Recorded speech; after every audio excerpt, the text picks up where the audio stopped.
दरअसल कल एक अत्यंत दुखद घटना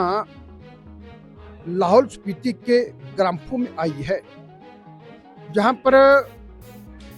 एक हरियाणा नंबर की टेम्पो ट्रैवल और जो 22 सीटर बताई गई है उसमें लगभग 24 लोग सवार थे और वह दुर्घटनाग्रस्त हो गई है और जिसके कारण से 2 लोगों की मृत्यु हुई है। और आज प्रातःकाल हम जब उन सभी का हालचाल जानने के लिए गए तो 8 लोग जो मिशन हॉस्पिटल में हैं, लगभग 12 लोग जो सिविल हॉस्पिटल में हैं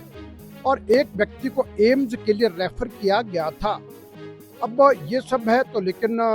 उन सबको देख करके दिल द्रवित होता है। एक तो 28 साल का बच्चा है, 2 6 साल की बच्चियां हैं, जुड़वा बहनें हैं और उनकी मां का देहांत हो चुका है, पिता उनके गंभीर रूप से घायल हैं। तो ये सब है तो और उन सब का हालचाल जाना और उनके लिए जो भी व्यवस्था है उसके लिए यानी बात की गई। लेकिन मेरा ये कहना है कि इस सारे काम में मनाली की पार्षद चंद्रा प्रधान जी, हमारी महिला मोर्चा के मंडल की महामंत्री नीलम ठाकुर जी और राष्ट्रीय युवा पुरस्कार से यानी पुरस्कृत श्री सुमित ठाकुर जी और फिर रोटरी क्लब और एक अच्छे खिलाड़ी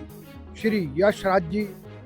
इन सब लोगों ने मिल करके और एक चाइल्ड हेल्पलाइन के नौजवान सब लोगों ने और स्थानीय लोगों ने मिल करके इन सब की भारी मदद की है। और मुझे तो अब इतना ही कहना है कि ये सबका सब चालक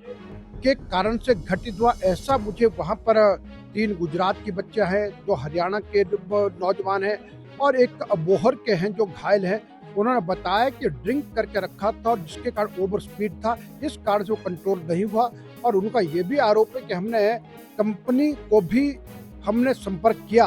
कि जब से दिल्ली से चले थे तब से ड्राइवर का व्यवहार अच्छा नहीं था और वो लगातार ड्रिंक भी कर रहा था, लेकिन कंपनी में ने भी हमारी नहीं सुनी है। और मैं कहूँगा कि वहाँ की सरकारों को इस प्रकार की जो कंपनियां हैं, अगर ऐसा किया गया जिससे कई लोगों का जीवन चला गया और कुछ का जीवन खतरे में, कई परिवार उजड़ गए, उस पर सख्त कार्रवाई होनी चाहिए। और यहाँ पर स्थानीय स्तर पर स्थानीय लोगों ने